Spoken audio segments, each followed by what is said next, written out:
ladies and gentlemen, this is Learn English Fast. And kuri Vuba, Icyongereza. We teach you in a way that helps you learn and to speak what you're learning. Tukwigisha mu buryo wiga ukaba ushobora kuvuga ibyo uri kwiga. Today we are going to learn adjectives and adverbs. Uyu munsi isomo tugiye kwiga ni adjectives na adverbs. You are going to know what is an adjective and what is an adverb, and you're gonna know how to use these adjectives and adverbs. Now, in Kinyarwanda ubundi adjectives nibyo twita ntera. Ubundi aba ari ijambo risobanura irindi. That is what we call adjectives. No, adverbs in Kinyarwanda, that is what we call umugereka w'inshinga. Iyo tuvuze ngo a tall man, iryo jambo tall rigusobanura ngo umugabo ameze ate. Ngo tall man, umugabo muremure. Iryo jambo muremure rikuvuga uko umugabo ameze. That is what we call adjectives. And adverb aba ari ijambo risobanura ngo igikorwa cyakozwe gute. You can say he runs quickly, yirukanka vuba. Iryo jambo vuba, iryo niryo adverb kuko rigusobanura uko uwo muntu yirukanka. That is what we are going to learn. You are going to know these adjectives and adverbs, and I believe you are going to start to use them after learning this lesson. But before we dive into the lesson, I would like to let you know that we give extra English courses. Mbere ko twinjira mu masomo, reka nkubwire yuko dutanga andi masomo y'Icyongereza. Wherever you might be, if you are in USA, Canada, Europe, or any part of the world, and you feel like you want to improve your English or you want to learn from zero, we can teach you via Zoom. Uri muri Amerika, muri Europe, muri Canada, ndetse n'ahandi, ukaba wifuza kwiga Icyongereza, we waduhamagara cyangwa se ukatwandikira on 078 029 3112 kuri 080 29 112. Something else, ikindi nanone dufite ibitabo, aricyo gitabo ndi kumwe nacyo hano, but we have even more. Dufite n'ibindi, kicyo ni interuro, master English sentences, menya interuro z'Icyongereza. Iki ni igitabo kirimo interuro 2000 z'Icyongereza n'Ikinyarwanda, 2000 English sentences, my friend. Dufite ibindi bitabo bitandukanye. Dufite ibitabo birimo dialogues. Hari igitabo dufite kirimo dialogues 100 z'Icyongereza n'Ikinyarwanda. Ikindi nanone tukagira ibitabo birimo inshinga z'Icyongereza n'Ikinyarwanda. Tukakugira n'ibitabo birimo phrasal verbs and idioms, arizo abene gihugu bakunda gukoresha bavuga Icyongereza. And we have a grammar book. Dufite n'igitabo kirimo ikibonezamvugo cy'Icyongereza n'Ikinyarwanda. My friend, we got you covered. If you want to learn English, whatever you need, we are going to provide.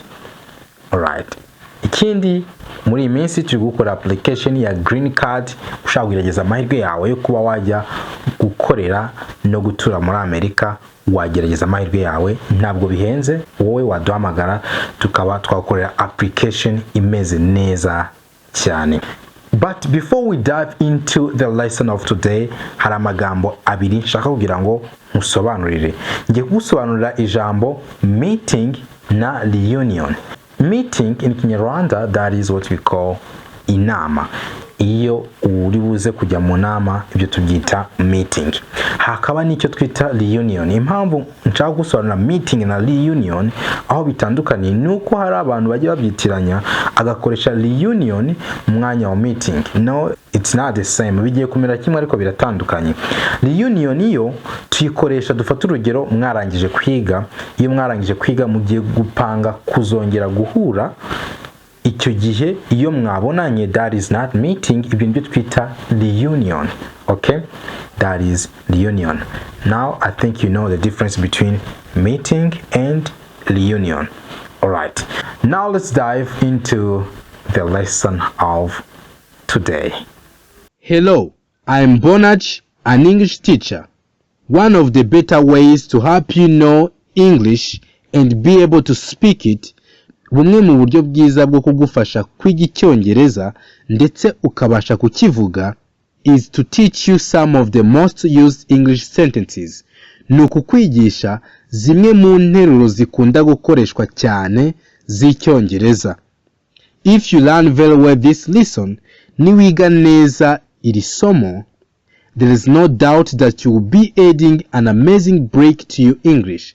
Nta gushidikanya yuko uraba wongeye itafari rikomeye cyane ku Cyongereza cyawe. Take time to learn and do your best to understand this lesson because it is so crucial. Fata igihe wige ndetse ukore ibishoboka kugira ngo usobanukirwe kuko iri somo ari ingenzi cyane.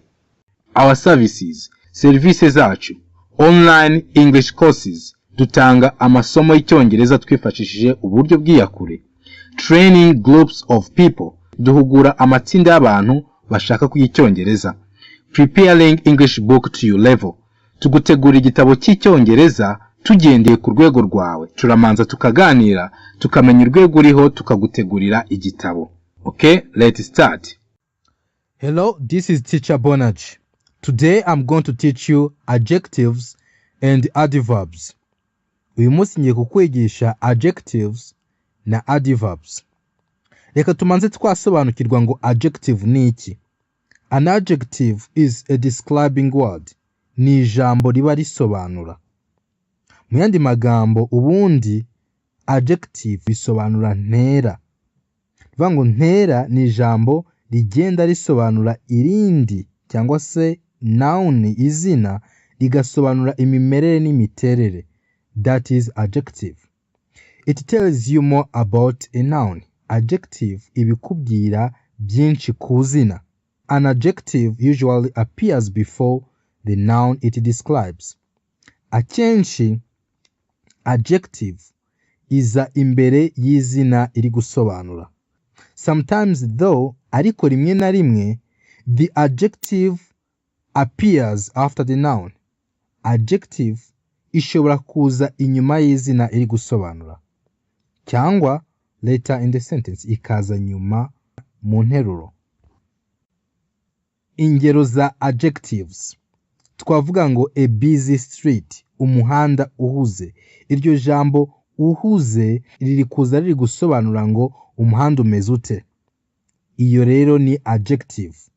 A dark corner, inguni yirabura cyangwa se yijimye. Iyo yijimye iri gusobanura ngo kona imeze ite. Iyo ni adjective. A smart dog, imbwa y'inyabwenge. Iyo y'inyabwenge iri gusobanura ngo dog imeze ite. John's handwriting is very neat. Umukono wa John umeze neza. The baby's hands are very small. Utuganza tw'umwana ni dutoya. Imisozi adjectives igiye itandukanye. Some adjectives end in full or less. Hari adjectives ziba ziherwa na full, izindi zigaherwa na less. Ingero, a beautiful dress, ikanzu nziza. A careless driver, umushoferi utagira icyo yitaho. A faithful dog, imbwa yo kwizerwa. A harmless insect, agasimba kadateza ibyago. A useful tool, igikoresho cy'umumaro. An adjective that ends in a less is the opposite of the same adjective that ends in full. Iyo dufite adjective ebyiri, adjective imwe ikabiherwa na full, indi ikabiherwa na less, izo ziba ari impusane. Ingero, careful, careless. Useful, useless. Harmful, harmless. Careful, iyo dufite adjective iherwa na full biba bisobanura ngo byinshi. Urugero, painful bisobanura having a lot of pain, kugira uburibwe bwinshi. Hopeful, having a lot of hope. Hopeful ni ukugira ibyiringiro byinshi. Iyo dufite adjective iherwa na less bisobanura without, nta. Urugero, leafless, without leaves, kitagira amababi. Homeless, without home, kitagira cyangwa se utagira imuhira. Some adjectives end in y. Hari adjectives cyangwa se ntera ziba ziherwa na y. Urugero, dirty street, umuhanda wanduye. Noisy room, icyumba kirimo urusaku. An oily pot, akabindi karimo amavuta. A sleepy passenger, umugenzi uri gusinzira. A sunny day, umunsi w'izuba. Some adjectives end in iv. Hari na za adjectives ziba ziherwa na iv. Ingero, an active child, umwana utanebwa. An attractive heart, ingofero nziza. A creative toy, igikinisho cy'ubugeni. Some adjectives end in ing. Hari adjectives noneho ziba ziherwa na ing cyangwa se ing. Urugero, caring nurse, umuforomo wita ku bantu. An interesting, gishishikaje. Book loving parents, ababyeyi bakunda ibitabo. Matching clothes, imyenda ihuye. Smiling face, mu maso hamwenyura. Some adjectives end in lie. Hari adjectives cyangwa se ntera ziba zirangizwa na lie. A costly diamond ring, impeta ya diyama y'igiciro. An elderly woman, umugore ushaje. A lively kittens, utwana tw'ipusi tuzima. A lonely boy, umuhungu wigunze. A lovely girl, umukobwa w'igikundiro.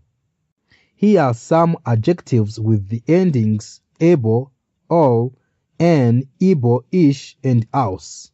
Childish behavior, imyitwarire ya cyana. A national costume, umwambaro w'igihugu. A comfortable chair, intebe imeze neza. A musical instrument, igikoresho cy'umuziki. A dangerous place, ahantu hari ibyago. A terrible mess, umwanda ukabije. A foolish act, igikorwa cy'ubugoryi. A woolen sweater, umupira w'ubwoya. A wooden table, ameza akozwe mu giti. A lovable dog, imbwa ikundwa. Some adjectives describe the qualities of nouns. Noneho hari adjectives ziba zidusobanurira karite y'amazina. Urugero, a beautiful rainbow, umukororombya mwiza. A difficult question, ikibazo gikomeye. A kind lady, umugore w'umutima mwiza. An old house, inzu ishaje. A clever monkey, inkende y'inyabwenge. A happy children, abana bishimye. A new car, imodoka nshya. A pretty girl, umukobwa mwiza. Beautiful, difficult, kind, old, clever, happy, new, pretty. Aya magambo yose ari kudusobanurira quality ya noun bijyanye. Some adjectives tell you which place or country a person or thing comes from. Hari adjectives cyangwa se ntera ziba zikubwira ngo ikintu cyangwa se umuntu gikomoka he or belongs to. They are called adjectives of origin. Tuzita adjectives z'inkomoko. Dufite Australian apples, nukuvuga ngo ni pome zikomoka muri Australia. The French flag, ni ibendera ry'Ubufaransa. A Japanese garden, ni jaride yo mu Buyapani. The English language, ururimi rw'Icyongereza.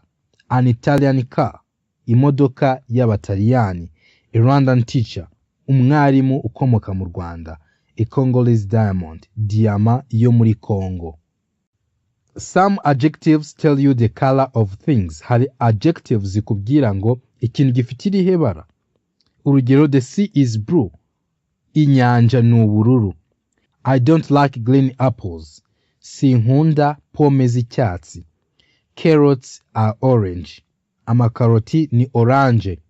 Book is white, igitabo ni umweru. Eggplants are purple, ibibiringanya bisisine. Roses are red, indabo z'amaroze n'umutuku. Some adjectives tell you the size of the nouns they describe. Hari adjectives noneho ziba zikubwira size cyangwa se ingano z'ibintu zisobanura. Ingero, a big hat, ingofero nini. a broad shoulders, intugu zigaye, a high mountain, umusozi muremure, a large ship, ubwato bugari, a long bridge, ikiraro kirekire, a low ceiling, idari rigufi, a narrow path, akayira gatoya, a small animals, inyamaswa ntoya, tiny insects, utunyamaswa duto, a wide street, umuhanda mugari. Ikindi wamenya nuko numbers are adjectives, n'imibare nayo ziba ziri adjectives. They tell you how many people, ziba zikubwira ngo ni abantu bangahe, cyangwa se how many animals, ni inyamaswa zingahe, cyangwa se how many things they are, ni ibintu bingahe. Sometimes they are called adjectives of quantity. Rimwe na rimwe tuzita adjectives zitubwira ingano.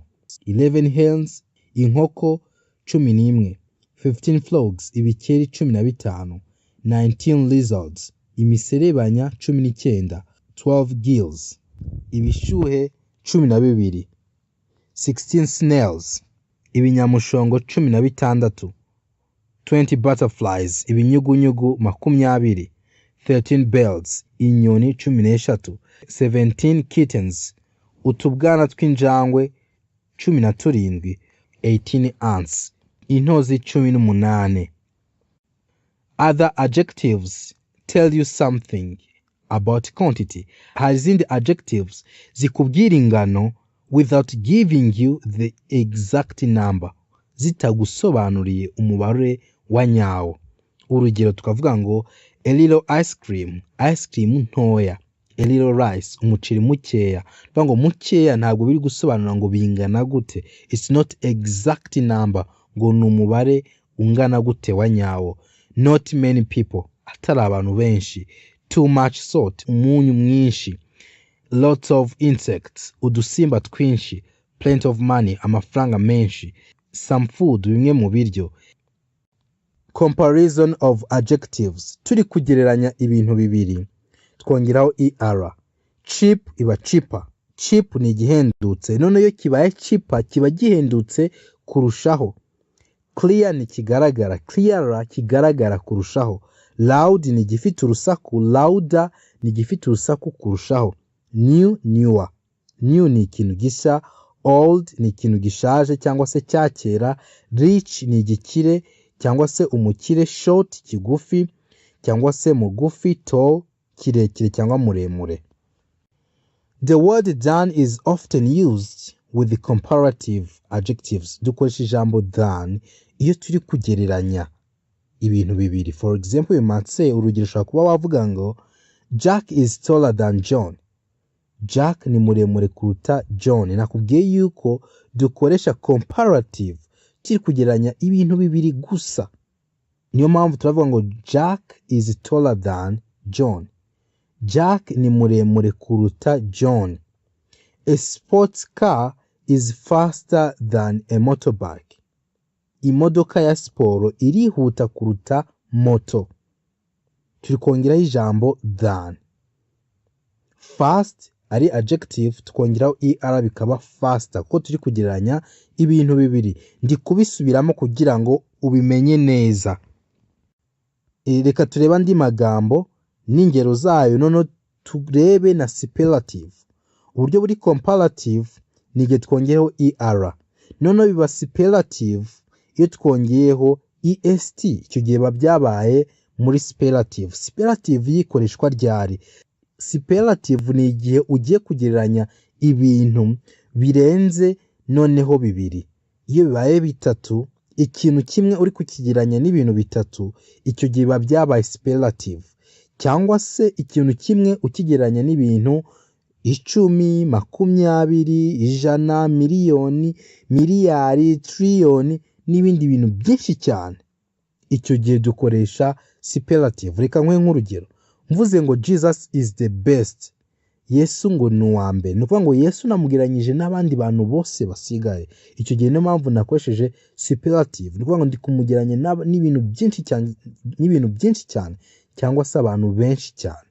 Icyo gihe ndakoresha superlative. Clean muri comparative, cleaner, superlative cleanest. Easy comparative easier, superlative easiest. Fat, comparative fatter, superlative fattest.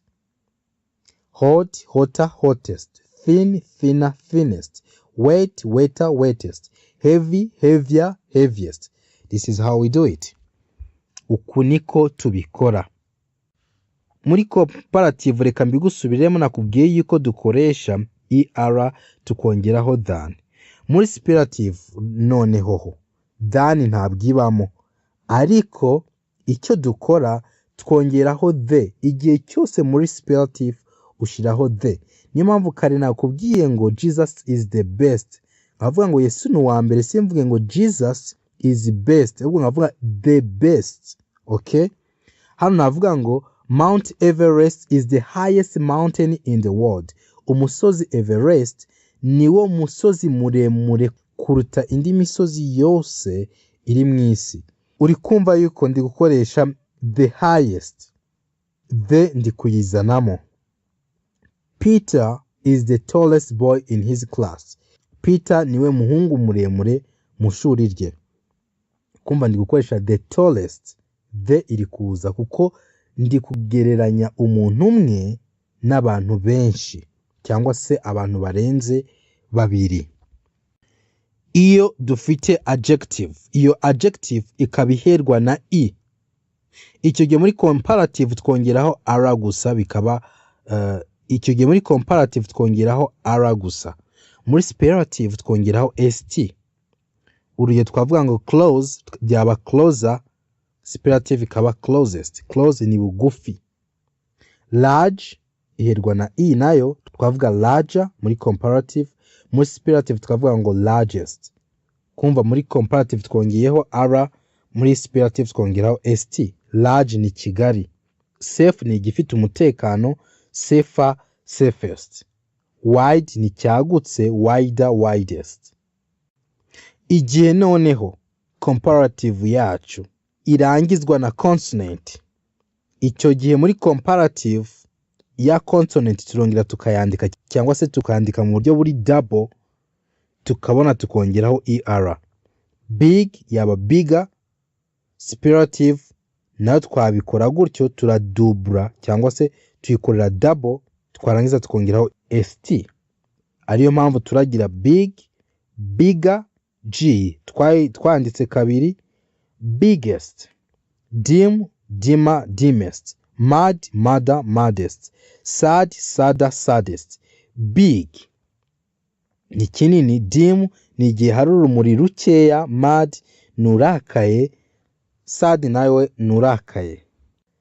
Igihe noneho adjective yacu irangizwa na y, ndetse niyo y ikabikurikiranye na consonant, ya y ihinduka i, twarangiza tukongeraho er. Noneho muri superlative twongeraho est. Busy, busier, busiest. Dirty, dirtier, dirtiest. Happy, happier, happiest. Pretty, prettier, prettiest. Busy bisobanura uhuze, dirty cyanduye, happy wishimye, pretty mwiza. Iyo adjective ifite syllables nyinshi zirenze ebyiri, icyo gihe icyo dukora muri comparative dukoresha ijambo more, muri superlative tugakoresha most. Twavuga ngo active, twavuga more active, most active.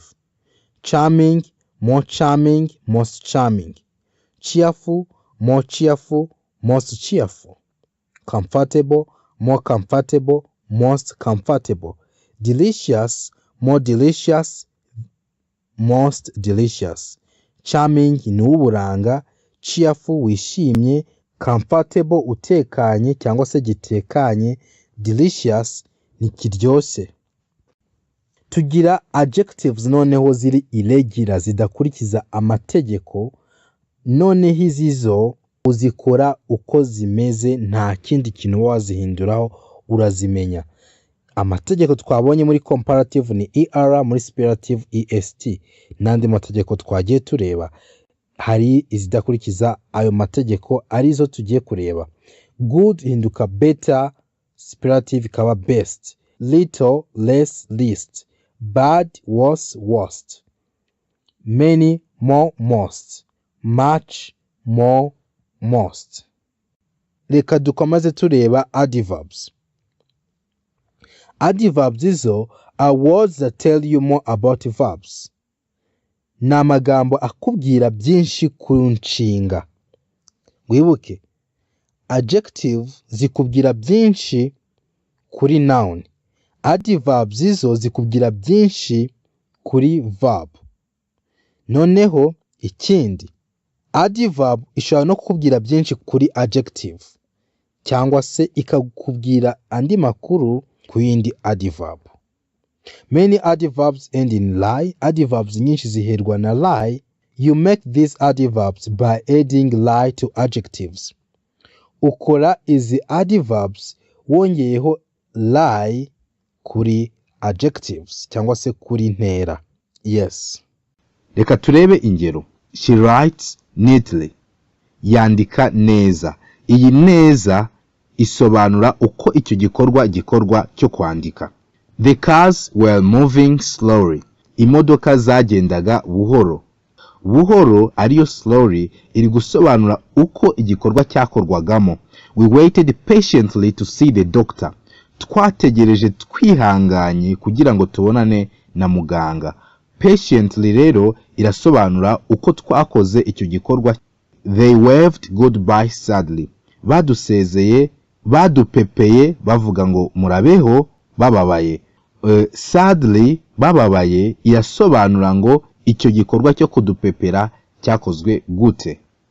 Adverbs answer one of the following questions. Ubundi adverbs cyangwa se iyi migereka y'inshinga isubiza ibi bibazo bimeze gutya: when, ryari, where, hehe, why, kuki, how, gute, under what conditions, mu yihe mimerere, and to what extent, ku rwego rungana iki, how long, mu gihe kingana gute.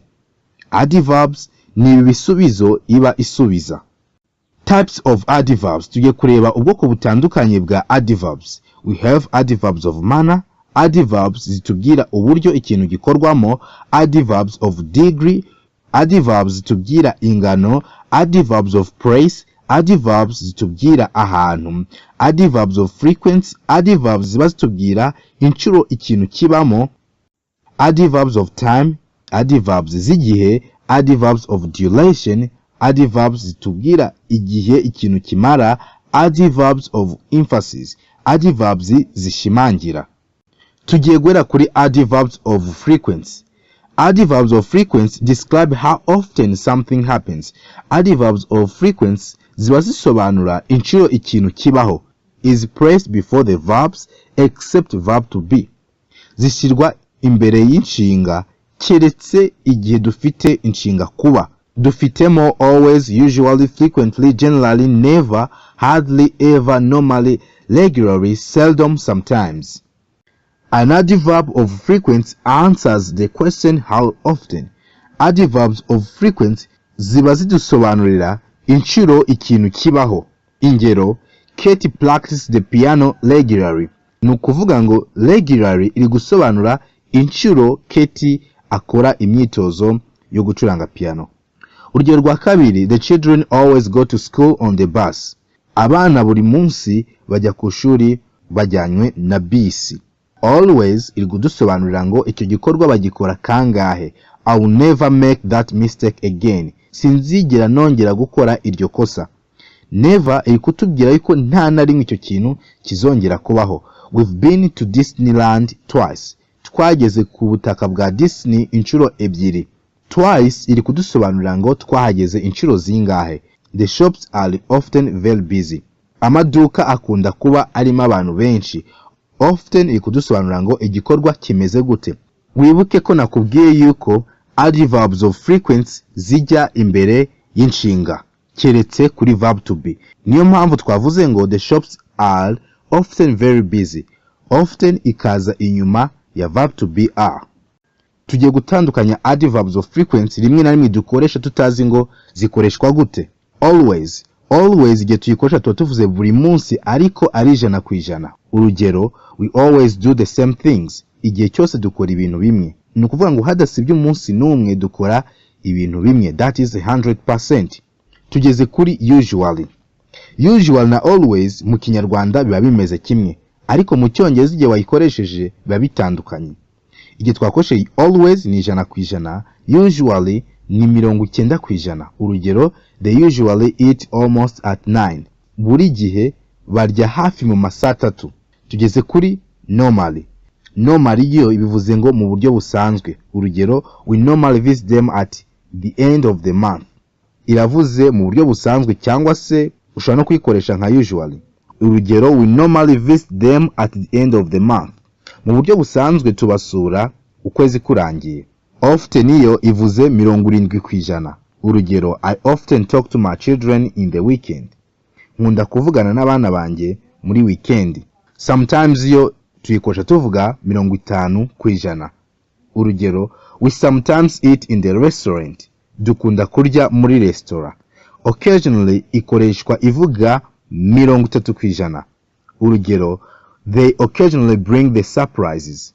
Hari igihe bajya bazana amasurprise. Seldom yo ivuze 15%. Peter seldom talks to girls. Peter avugana gake n'abakobwa. Rarely nayo ivuze gakeya cyane kurusha seldom. Yo ibivuze 5%. Urugero, you rarely watch the movie. Ni gake ureba televiziyo. Never yo tuyikoresha nta na rimwe. Urugero, I never give time to nonsense. Nta na rimwe njya nigera mpa igihe amahomvu. Tugeze kuri adverbs of time. Adverbs of time ni imigereka y'igihe nk'uko nabikubwiye. An adverb of time answers the question when. Adverbs of time yo ibisubiza ikibazo ngo ryari. Muri adverbs of time dufitemo after, always, before, during, early, late, never, now, often, rarely, recently, sometimes, soon, then, today, tomorrow, usually, yesterday. Example, John will attend the soccer game after he finishes his homework. John arajya mu mupira w'amaguru arangije gukora umukoro we. After answers the question when will John attend the soccer game. After iri kutubwira igihe John ari buze kujya kurebera umupira w'amaguru. Izindi ngero, I'm going to my new school tomorrow. Nzajya ku kigo cyanjye gisa ejo. The train has already left. Gari ya moshe yarangije kugenda. We moved into our new house last week. Twagiye mu nzu nshya yacu mu cyumweru gitaha. Our favorite TV program start at 6 o'clock. Program dukunda kuri televiziyo itangira saa 12. It rained heavily last night. Imvura yaguye cyane ijoro ryashize. Adverbs of time, it is placed both before the beginning and at the end of the sentence. Adverbs of time cyangwa se umugereka w'igihe ushyirwa imbere y'interuro cyangwa se inyuma y'interuro. Ahari hose urawuhashyira ntacyo bitwaye.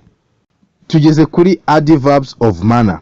Adverbs of manner zo zisubiza ikibazo ngo how, gute. Adverbs of manner dufitemo badly, beautiful, better, bravely, cheerfully, fast, hard, quickly, slowly, inadequately, healthy, well. Example, Sarah slowly walked toward the station. Sarah yagiye yitonze agana kuri sitasiyo. Slowly answers the question how did Sarah walk. Slowly iri kudusubiza ngo Sarah yagiye ate. Adverbs of manner, it can be placed at the end of a sentence but it can be placed at other places as well. Adverbs of manner zishyirwa ku mpera y'interuro ariko nanone wayishyira n'ahandi nta kibazo. Reka turebe izindi ngero. The girls answered all the questions correctly. Umukobwa yasubije ibibazo byose neza. He was driving carelessly. Yariho atwara yitonze. Sam is behaving like a baby. Sam ari kwitwara nk'umwana. Please speak in a clear voice. Vuga mu ijwi riranguruye. She writes in a very grown-up way. Yandika nk'umuntu mukuru. You can buy fruit very cheaply in this shop. Ushobora kugura imbuto ku giciro gitoya mw'iri duka. They sell everything at a very low prices. Bacuruza buri kintu ku giciro cyo hasi. David sings like a professional singer. David aririmba nk'umuririmbyi w'umunyamwuga. Tugeze kuri adverbs of praise. An adverb of praise answers the question where. adverbs of praise zo zisubiza ikibazo hehe. Adverbs of praise dufitemo above, away, below, down, here, inside, near, outside, there, up. Ingero: Susan placed the boxes above cupboard. Susan yashyize ibikarito hejuru y'akabati. Hejuru iri gusubiza ikibazo ngo nihe Susan yashyize ibikarito. Adverb of praise: it is praised both before the beginning and at the end of the sentence. Umugereka uranga ahantu nawo ushyirwa imbere y'interuro cyangwa se inyuma y'interuro. Reka turebe ingero. It's very sunny but cold outside. Hari izuba ariko harakonje hanze. The boys are playing upstairs. Abungu bari gukinira hejuru ku maesikariye. That's our ball there. Uriya mupira uri hariya ni uwacu. I couldn't find my book anywhere. Nari nashaka igitabo cyanjye ahantu hose nakibuze. The dog is in the garden. Imbwa iri muri jardin. Tugeze kuri adverbs of degree. An adverb of degree answers the question how much. Adverb of degree yo ibisubiza ikibazo ngo how much, ku rwego rungana gute. It describes the strength and intensity at which something happens. Idusobanurira imbaraga n'ubukana ikintu kiberaho. Harimo almost, completely, enough, entirely, extremely, hardly, just, little, much, nearly, quite, rather, well, too. Urugero: John worked very hard to complete his part of the project. John yakoranye umurava kugira ngo arangize uruhari rwe ku mushinga. Very answers the question how did John work. Very ibisubiza ngo John yakoze mu buryo bumeze gute. Reka turebe izindi ngero. Habuze gato ngo tugonge igiti. I was too tired to do anything. Nari naniwe cyane ku buryo ntacyo nari gushobora gukora. Nuvuga ngo to uri gusobanura ngo biri ku rugero rungana gute. They are extremely shouting. Bari gusakuza ku buryo bukabije. Extremely iri kudusobanura ngo igikorwa kiri gukorwa gute, ku rugero rungana gute. Bob always forgets to check his email before class begins. Bob igihe cyose yibagirwa kugenzura email ye mbere yuko kwiga bitangira. Always answers the question how often Bob forgets to check his email. Always iri kudusobanurira ngo John yibagirwa inshuro zingahe kugenzura email ze. Tugeze kuri adverbs of duration. Some adverbs and adverb phrases answer the question how long.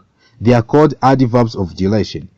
Zimwe muri adverbs cyangwa se izindi adverbs ziri mu nteruro ziba zisobanura ikibazo kimeze ngo how long cyangwa se igihe kingana gute. Urugero: the library is temporarily closed. Isomero rifunzwe mu gihe gitoya. We are staying in a hotel overnight. Turaza kuba muri hoteli ijoro rimwe. The teacher left the classroom briefly. Mwarimu yavuye mu ishuri mu gahe gatoya. The snow lasted for 3 days. Urubura rwamaze iminsi 3. Temporary, overnight, briefly, for 3 days, a very long time. Aya magambo yose ari gusubiza ngo icyo gikorwa cyabaye mu gihe kingana gute.